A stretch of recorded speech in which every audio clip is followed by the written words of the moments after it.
And we are who we are in this country because of people like yourself. Today was to let the country know that there's Theo Manyama, and that's a name you must remember and never forget. We appreciate you, we love you, but more than anything, we see you. Thank you for coming to us. We appreciate you. Thank you. Thank you. It's very important to be recognized while you're still alive. Happy holiday. How are you feeling? Malcolm, are you good? Yep. How are you enjoying this? Do you even know what holiday it is? Women rights, yes. Yeah? Yeah. Kulma Mikey. Women rights. Oh, okay. Are you enjoying it? Yeah, I did. Well, I mean, you are of age to actually enjoy it. Do you know that there are people that didn't get to enjoy it as what you do? Yeah, There are people that had their lives shortchanged, and that's what amongst those things that we celebrate today. Yep. One such person is the focus of our conversation today, because on a Throwback Thursday, we tell stories. We're going to be telling a story that needed to be told many years ago. There are so many South Africans that you hear tell stories of, hey, mina bengintwembu ngebhola, mina bona if bengasi apartheid, mina kube ngidlale nabo marathon, and we laugh at it and we think whatever. But there's truth in some of those stories, because South Africans were shortchanged because apartheid didn't allow us to be our greatest selves. The man we're going to be talking to today is exactly that. He had his life shortchanged because he was born in the wrong time. So when you sit there and you don't take full advantage of who and where we are right now with the freedoms we enjoy, remember that there are people like Theo Manyama, who you might not know who he is today, but by the end of this show, not only will you know who he is, but you'll realize that you can do better in exploiting and taking full advantage of the freedoms you have, because Theo didn't have that chance. It's exactly 14 after the hour 6 on the Mighty Metro FM. Thank you so much to Touch and the team. They do it again tomorrow between 3 and 6. At the moment, it's Sports Not Amplified with Andile on the Mighty Metro FM.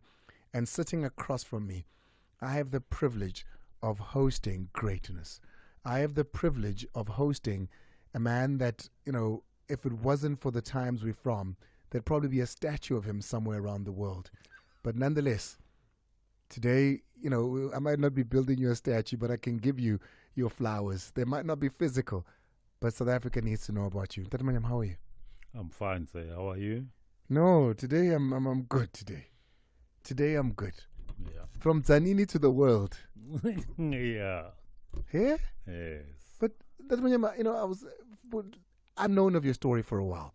Because I'm in sports, obviously, So I've followed your story for a while, and I've known about this man from Tzaneen who's hung with the likes of Tiger Woods, who some say could have even been better than Gary Player if he was allowed to play. And then I looked at where you're from. I've never seen, Tzaneen in its entirety. I can't say I know the whole of Tzaneen, but I looked at Tzaneen and I said, no, man, where was this man learning how to hit golf balls here? Where did it all start for you? Well, my parents moved away from Tzaneen to Johannesburg, Alexandra Township. Yes. That's right. So now I went to school there, Pulusho Community School. And what was surprising to me, it was all my schoolmates, come the weekend, I never saw them. They've gone missing. Heaven. And then during the week, I get to talk to them and say, guys, what happens, man? Where do you go over the weekends? They say, no, we are caddies. I say, okay. Caddy? This is in high school now? No, still lower primary. Lower primary? Yeah. So how old is that? 13, 14? I started at 12. 12 years old. Yeah, Okay. yeah. So they say they're caddies, and then So what happens from there? they're caddies, and they tell me about the golf bag and what they go to carry the golf bag, how much they get when the round is finished. And I thought, hey, man, guys, can I join you? Because this sounds very well. I'll help my mom not to, to give me the 5 cents for fat cakes during the break at school, so I can come with that. So anyhow, then I started caddying. Before they told you and you went to caddy, what did you even know about golf? Nothing whatsoever. And I can tell you now, as you are caddies, it's whether they give you numbers there will be a caddy master, the man who's in charge for the carries. So whether he gives you numbers or you stand on a queue, and every time a player comes in, then they push one carry out. Every time it came my turn, I went backwards. I was scared, just really scared. And one Saturday, obviously, it was so packed at the golf course that You couldn't just disappear. that there was no way. I had to. But the player himself, he complained to the carry master. He says, "Hey, carry master, this is a pickaninny, man. He won't make it." So the carry master says, "Well, unfortunately, what you see is what you get." And the bags are not light. Oh, they're not light. And you're 12 years old. It's probably the bag is probably a little bit taller than you. It was, especially with the woods, the ones that you hit feather with The drives, yeah. the driver and the three woods, yeah, they're taller, so yeah, they stick out above me. But so, do they teach you what is what, in terms of your putting and your drivers and your woods? Because when I'm playing and I say, "Hey, give me my six there," Yeah. do they teach you all of that before they throw you in there? They don't, because what happened then? I started asking the players that I usually carry for. It's a different one from Saturday to Sunday, and every time they give me a stick, and we had wine bag, we call it mujeri in Alexandra, so that's why I started hitting there. For some reason which I didn't know, they thought I was bloody good, because You just picked up this thing and you're hitting these Yeah, balls, and they said, yeah. "Hey, you're good." and the players. What year? Hold, I want us to be, cognizant of this timeline. What year are we at here? What year we at? You're gonna have to help me out. I'm 81 now. I was born on the 1st of January 1943. So you go to the calculation. So this is 1956, Yeah. because you're 12, 13. Yes. 1956. Yeah. Yo, okay. What is South Africa like in 19? Let's take away you caddying in the Gulf. Yes. You're living in Alex at the time. Yes. What is the socio-economic stature of South Africa? What is South Africa like at that time? How would you describe the state of the country in 1956? Maybe I was too young to realize most of the faults that are happening. The golf course as a caddy, how we were treated, there's 18 holes to be played. So when you finish 9, we go to what we call a halfway house, where the player will ask you, what would you like to have? The good ones ask you, others are just buying you a sandwich, and then, but sandwich was not good enough for us because it didn't fill up the stomach. So we would go have a loaf of bread and a Coke, and dip the Coke inside the bread and make it a little bit wet, and you finish. Oh, what? You do what? You dip. So can you cook afung? So then at least it can go through your throat, and yeah, and then there's maybe some peanuts as well there. So yeah, that was the life. Monday to Friday, school. Saturday, Sunday, caddying. Yeah, and every time I come back, Saturday, Sunday. Are there any black golfers? Is there anybody playing that's black? No chance. No chance. What do you mean? That never happened. No black person is playing golf. No. You can only work for the white people playing golf. You can only work here. Mostly, the best job would be a caddy, but play golf now. Okay, like I carried for 2 guys. One comes on Saturday, one comes on Sunday. So I tried and helped them, because on a free days, I went to the driving range and I lie down there. This pro, his name was Eric Moore. I didn't know much about golf, but I liked the way he addresses the the golf ball, and I want you to tell me a little bit more about Eric Moore, but I got to take a quick break okay, when we come back because this is the beginnings of you falling in love with golf. that's correct. Exactly 24 after the hour 6. It's one of those days where you need to make sure you stay tuned on to Metro FM at 7 o'clock. Faith Mangope does come on with Metro FM Talk, and it's a roundtable conversation. I see outside of me, it looks like it's the voting station already. Lots of people wearing the different regalia of the political parties they are here with. Many political parties, I can't begin to name them because there's so many.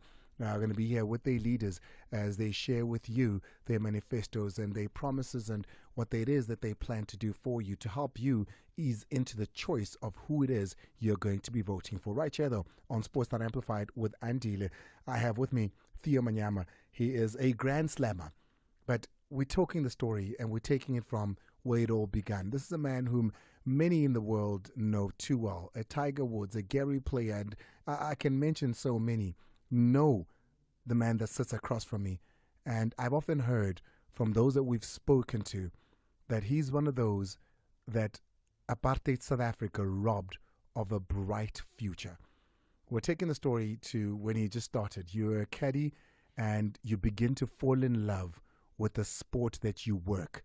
As a black person in South Africa, you aren't even allowed to be the one that's playing. You can only work and caddy for those that are playing. Yet you're falling in love with the sport. Yeah, very much so. So I really fell in love with it. I would lie down there and listen to Eric Moore, what he says to the people they come in for golf lessons. So the other white people are going for lessons. Yes. And you would get close enough to hear. Okay. What he's telling them, what you do when you take the club back, what you do when you take the club down. So you're getting informal free lessons here. Somehow. Yes. Yeah, but unpaid ones. Unpaid ones. Yeah, so anyhow, then sometimes there's what they call a course lesson. Mm. So the person will come to Eric Moore, wants 9-hole golf lessons, and then he charges them. And I get a chance to carry the golf bag of Eric Moore. So once again, more lessons. More lessons, and I learn more. Yeah, so that's how it was. Then my parents in 1960, they moved to Soweto, Deep Kloof. Mm. Yeah. Now there I was grown up a little bit. I looked like a man and I had a golf bag. You're 16, 17 now. Yes. So really played a lot. Hold on, did you say you have a golf bag? Yes. With clubs? Yes. From where? You mean now? No, then. Oh, asking. He's a good carry man. If you have something at home there, man, in the garage, give him something. So a club from this one, a club from that one, a bag from that one. Yeah. Next thing you know, you've got a full set. You've got a full set, even though might be not from the same company. Yeah. It's So it's mixed, but yeah. it's a set. Hey, I know those ones. Yeah. And as golfers, you want them to be all the same. Yeah. But nonetheless, here are your clubs Yeah. now. So you start playing. I start playing. One thing I can tell you, my mom said to me one day I was going out, says, Theo. I said, yes, Mom. She said, be careful, my son. I hear this thing is only played by whites. Mm. Yeah. So I said, nah, things are changing, Mom. So anyhow, yeah, I carried on playing like that. I won my first tournament in 1968. But how are you in a tournament? Because No, black people are not allowed to play golf in South Africa. Exactly. How do you get into a tournament as a black man? Yeah, we called it a tournament. It was totally different from the white golf courses. Proper laid out golf courses with sand and all that. Ours was what we called the white golf course. They call it a green where there's a flag. Mm. That flag. That's the green, yes. It's where the hole is as well. So it's grass. It's been cut nicely level. We didn't have that. We had for us, it was just sand. It was sand. It's hard to believe. This was sand, and then we dug out a small hole where we put an empty jam can, you know. Oh, wow. That was our hole. And the biggest problem was on the lawn, you have to have the right movement and you just touch it. But on sand, you actually had to hit it. Like when you're getting out of a bunker almost. Yeah. Hit it maybe 3-4 times harder than you would on grass. On grass. Yeah. So, but I won that kind of that's the kind of a tournament that I won in So 1968. look high kwagomzimkhulu haridlalla khomo. Yeah, you know? yeah, exactly. Yeah. Yeah. Oh wow, so there you go. Now you're playing. When did you realize that, hey, not only am I now playing this sport, and I'm playing it in the worst kind, because it is such it's such a sport that is finessed. You know, you need to finesse golf. You don't hit golf, you finesse it. Yeah, you are that's playing true. at a point where you're hitting and, you know, it's a little bit rough. So when do you realize, hey, I'm actually good at this? When do people around you say, hey, you're good at this? Yeah, people started talking about how good I am. I'm scoring well, and I'm driving this ball very far, further than most of the players. You know, so then it spread out a little bit there and there. Hey, Theo Manyama, new guy. Hey, Theo. So once or twice in a year, the organizers, which were the older people than myself and Vincent Chabalala, Richard Mokwarani, just to mention few guys who were doing quite well at the same time with me. And they would organize a tournament in a proper laid out golf course, like we would call it the white man's golf course. You know, they would organize that. And yeah, we once we played there, so things were starting to change a little bit. Then few golf courses allowed us to come and practice on Mondays. They called it a Caddy's Day. Caddy's Day, yes. Caddy's Day. I mean, there's still Caddy's Days till today. Yeah, it is because the crowd that was there over the weekend, Saturday and Sunday, now Monday must be cleaned up. They call it a Caddy's Day. Then they were allowing blacks to play in their course. It was very difficult while you're trying to play. The sprinkler, they put the sprinkler on and wets you all over. You know, it was very difficult. But I'm one of those who never gave up on this sport, because sometimes we come now to this golf course, we find the greenkeeper, the man who's looking maintenance, the golf course, and he's standing on the gate like this, and he says, guys, No, not sorry, today. not today, you can't get in here. So we ask, what's the problem? He says, because we put special muti on the greens. And we were young guys. We just got the fares of the bus from Soweto to town here and then back, just like that. So you find that Mara, with this golf bag up and down yeah, when everybody's playing football. yeah, football. I just started understanding football now. Hey? Yeah, the story is a little bit cockeyed. I would like to talk about. So you didn't understand football then? No. You're only starting to understand football now. Yeah, exactly. But when it comes to golf, yeah, you know the rules more than most people on earth. yeah, that. Even though I'm saying it myself now, that I'm very good at. I want to wrap up the part where you're playing golf. You never got to play at the highest level. You never got to challenge, you know, in your prime. Yeah. You never got to challenge and test your skills, even though the whole country could see that you were really good. you never got to test it against the really good white people in official tournaments. That's something the system, apartheid, and who we were as South Africa then stole from you. Yeah, because what happened is when we asked the white committee members, the players, why can't we play with you guys? They said the government doesn't allow it. So we had those committee members. Then they went to talk to the government. The government says, we have nothing to do with this. It's a private sport. So we didn't know where to turn on.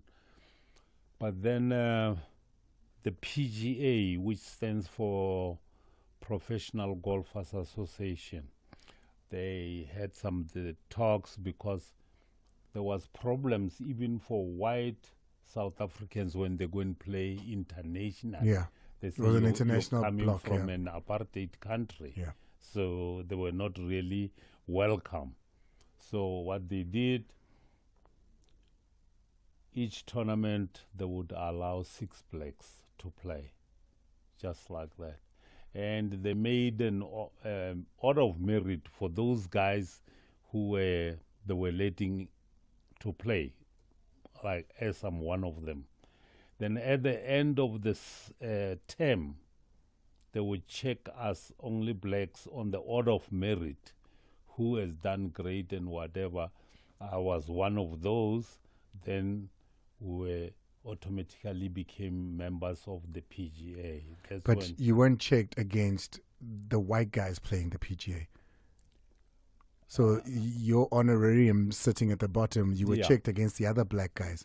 You were never scored against the white guys that were playing in the same tour. Well, we were, but we came nowhere because remember I said our greens was sand. So you had to relearn golf again. Exactly. It was exactly that we had to relearn everything afresh. Yeah. So then the one thing that you ended up doing, that you still do to today, the thing that took over your life was the rules of the game. Yes, because I saw that the playing side, there's no future because of the apartheid. We're getting nowhere. It doesn't matter. We found a friend, myself and a friend in near Diepkloof. It was an open space there. So we put some golf balls there to practice. And then here came the police van. Stops there, says, yeah, wat doen jullie hier zo? I say, nee, ons oefen, my was. Oefen wat? Ons oefen golf. He said, nonsense. They opened the doors, threw us in with the golf clubs and everything. They took us to Orlando Police Station.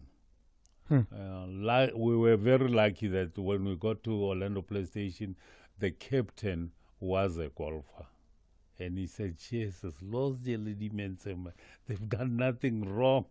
Just let them go back.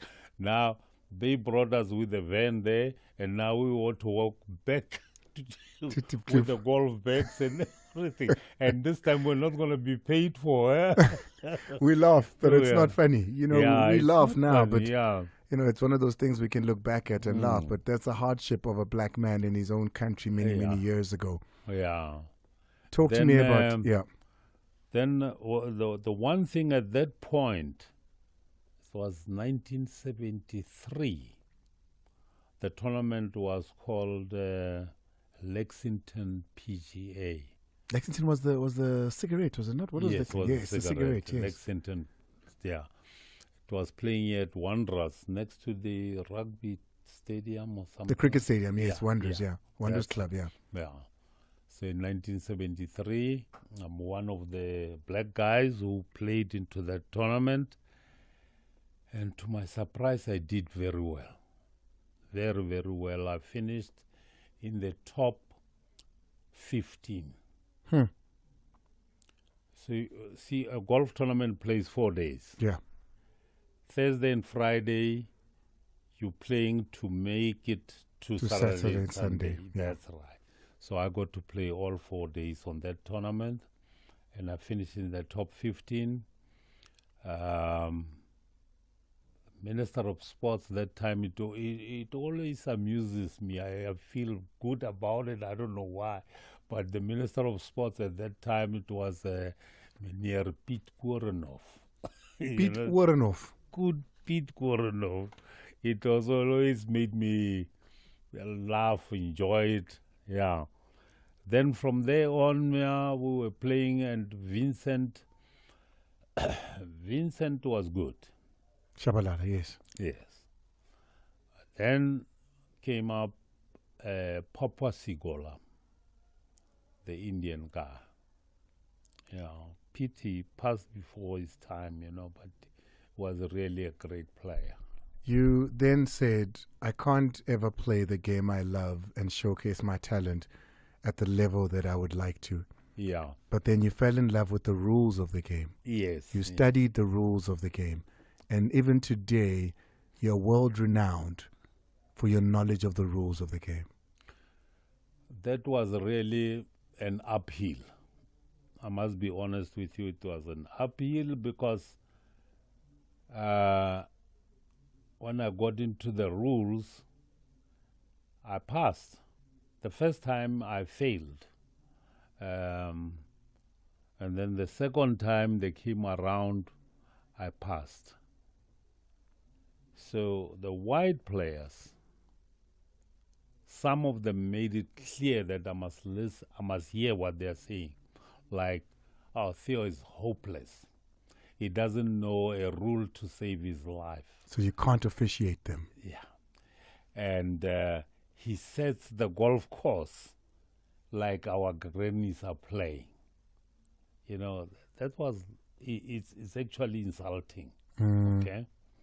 But went on, and then one time, we were playing a tournament, and I asked the chairman of the players' committee. I said to him, I'm asking you to put me under general. When this is over, I would like to talk to the players. He says, about what? I said, well, I want you in there as well. So you'll hear everything what's going on. I want to hear what you said, because I'd love to hear that, and then, share with us some of the great tournaments that you've since officiated, some of the great names that you've had the pleasure of officiating. Let's take a quick break first. It's 6:43 on the Mighty Metro FM. This is Sports Unamplified with Andile. I am Andile Ncube. In about 20 minutes from now, 17 minutes in fact, Faith Mangope comes on with Metro FM Talk, and it is a round table discussion. The political parties that are going to be on the ballot paper, which you will be putting your X on, are all outside. They're going to be gathering here in order to talk about what it is that they intend to do for you. They've got Faith Mangope, of course, who's going to be running that talk there. So we'll be out promptly at 7 o'clock. But firstly, we still have with us greatness among us, Theo Manyama, who's talking to us about all things apartheid South Africa and what it took. We're basing it on golf and yourself. But it's many more. It's many more in different sporting codes. We left the story off at a point where, you're officiating now. You've learned the rules of the game and you've decided, I'm hanging up and I'm putting these clubs away as a player because it'll get me nowhere. The laws don't allow me to play, but they'll at least allow me to officiate. That's right. The golfers are swearing at you as you're officiating them. You then ask for a meeting and you say, hey, I'd like to address you. What do you say? This is a black man speaking to white people. Yeah. What do you say? I felt that I had guts to say what I had to say to them. And I told them the rules it's a thick book, very thick book, and every rule has a number. So, and I spoke to them, I said, gentlemen, I hear your complaints and everything, but it is not true. It is not true, not at all. Because I know the rules. After I give you a rule, I check it in the book. And sometimes if you're not happy, what I do, I open the book and get the rule and give it to you and say, read that rule and the question and the answer below. And they do that. And that's how they started believing me little bit by little bit. And I said to them again, every rule has a number. I can quote the numbers to you. That At Rule 24-2, this is an immovable obstruction, so if you're standing on it or your ball is on it, you are entitled for relief. And here's the procedure of the relief. Then I show them the procedure of the relief. I say, once I do that, I can hear some of you say, hey, Theo is good, eh? He knows his rules. But then when I come to Rule 15, which says absolutely no relief, you playing the ball as you find it, you playing the As it lays. as it lies, you know, then Theo doesn't know the rules. You don't like me because you're not getting relief. But it's not me, it's the rules. One will give you relief, one does not. And that's how it goes on. And that's how you got your respect. And that's how I got my respect. In 1990, I think it was, I got a letter of invitation to officiate in Germany. Hey, I was shaking with happiness and saying, Germany, I might not come back. I don't know. You know. So now I managed to go there next to this company. I'll remember the company. It's got a very expensive logo. Anyhow, started working there for the 4 tournaments, for the 4 days. And then I'm standing one day just on the outside on the door of the clubhouse. And I hear this guy is busy saying, hey, Morgan.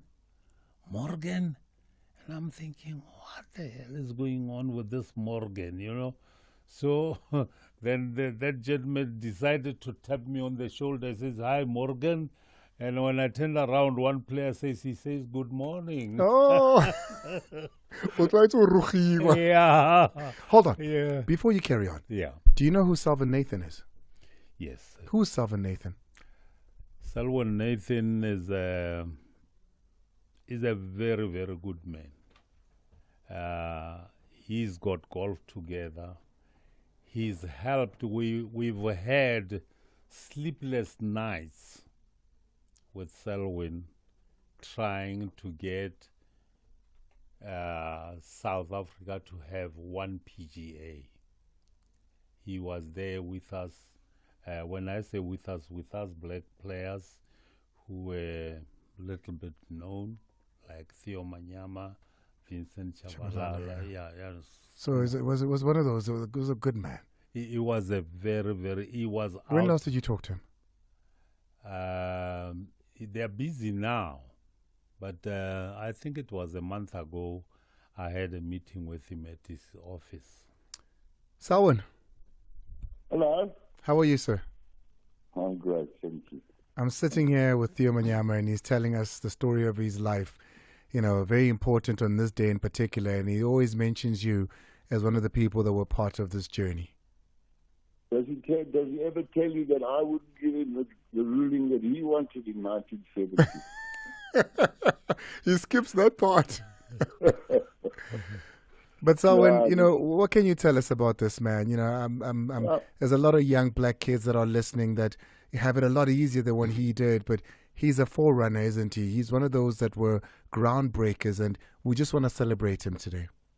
Well, I think that's absolutely right. I mean, the man's officiated at every major championships, World Golf Championships, Olympic Games.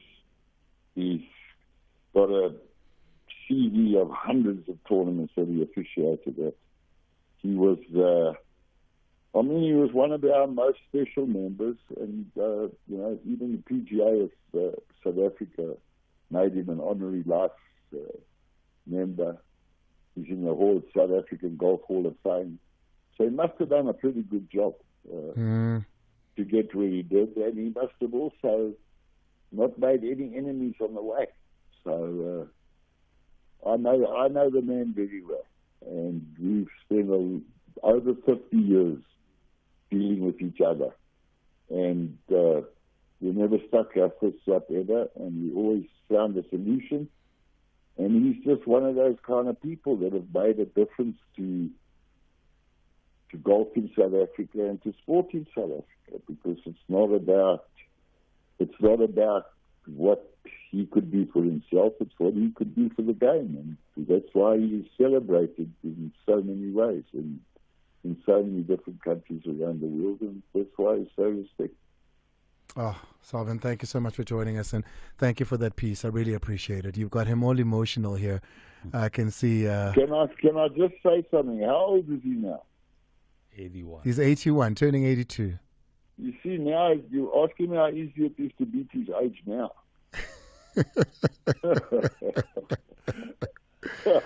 Oh, man. All right, well, I'm so glad you celebrated, and he's a special man, and you know that today we have the second generation Manyama as one of our tournament directors and rules officials on the tour. And, I mean, we're going to have, please God, another 50 years of Manyamas around, and they've been a great asset to our game. And I can tell you that Theo is still very respected and still very welcome anytime he's around us, and he knows that as long as he's around, we'll have an interest in what he's doing, and please God, he should live to 110.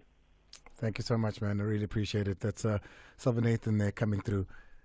People have these stories to say. I mean, when we were going to do the show and we're speaking to the family, everybody was wanting to come on and say nothing but things like that about you.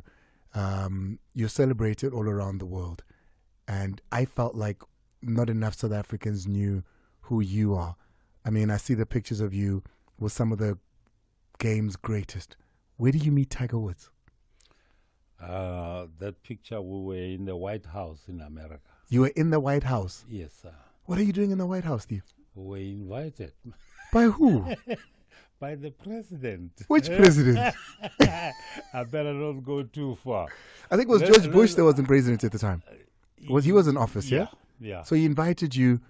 Yes, they invited all the rules officials and the players of same side. The tournament was called the President's Cup. The President's Cup, yes. Yeah, so there must be a president on that tournament. And then there was the American team. Then the other one, they called it international. Yeah, which is the rest of the world almost, Yeah, yes. Yes, the rest of the world, because there was not really, except European, that could challenge America straight away. Wow, so you got to meet the president, you got to meet Oh, Tiger yeah, Woods, you got to officiate Tiger Woods. Yeah. Incredible. There's one little story that I got to tell you. Please, go for it. Is that as we're talking about my age now, well, I don't feel that age in any case. But what I've done is, with the help of Selwyn Nathan, is to register a golf academy. I saw, yes, tell us more. Yeah, and then golf foundation. So this is my legacy. And this is what I want to give out today. I get questions of saying, why blacks are not making it on the Sunshine Tour. So that's why I've registered this golf academy and golf foundation. As much as we need a bit of help, cash help, get the youngsters out of the streets. And onto the courses. Onto the golf courses. I'll teach them everything I know. It's everything in playing and everything in rules. That he will decide what he wants to pursue. Which one he wants to pursue. What's the foundation called? It's called Theo Manyama Golf Foundation. Theo Manyama Golf Foundation. Yes. Where do you guys play out of? We are we're launching it on the 26th of February at Observatory Golf Course. All right. Have a listen to this. Hello, Daddy Likaim, Nkiswela. Congratulate Daddy, we are very, very, very proud of you and we're happy Kalina. Literally very proud. And le Halene Ranger proud. Bielka Banamalina. Shem Daddy, very, very, very, very proud. Proud. I didn't know Lela Maka. Literally very proud. Kaluka Moka Jediang. kalo ka moka tse le di dirileng le tse le di diang le tse le sa tlang go di dia. And we are wishing you all the best. Hold on. I've got one more for you. Okay. Hello, my name is Manyama. As a daughter of Theo Manyama, I am very proud of my dad's work. I am very proud of him. He is very passionate about golf, and he played professional golf from like the early 1970s to 1989 on the Sunshine Tournament. Daddy, I'm very proud of you and all the work that you have done and all the people that you have motivated to play golf. Many people back in the days, many black people back in the days did not even know much about golf or were not even interested. But my dad changed that game, changed that rule. Many people are now interested. Many people are now able to play as professional golfers because of my dad. To be honest, Theo Manyama is not just only a golf legend, but he is a great mentor in golf.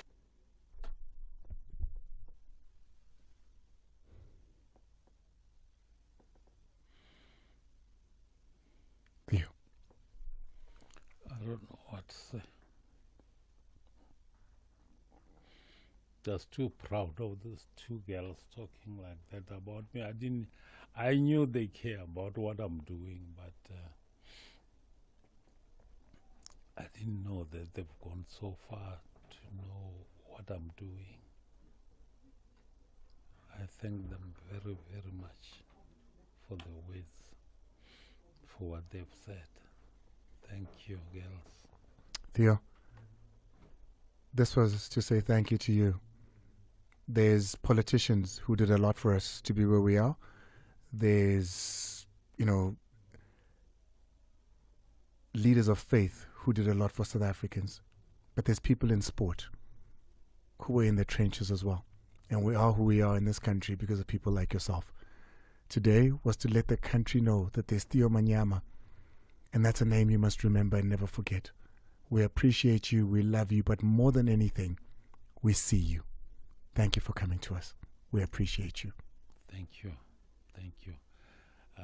It's very important to be recognized while you're still alive. That's another thing for me. Thank you very much. I appreciate you. Thank you. Theo Manyama, he's out of here. We've got to get out of here. From myself and my astute guest, whom I have so much respect for, and whom I hope that from today onwards, when you list the greats, the Chakile Nzimandes, the John Mosonos, whatever sport that you speak of, he makes your list as well as a great South African. Theo Manyama, o le para, phela phela, ngantsomi.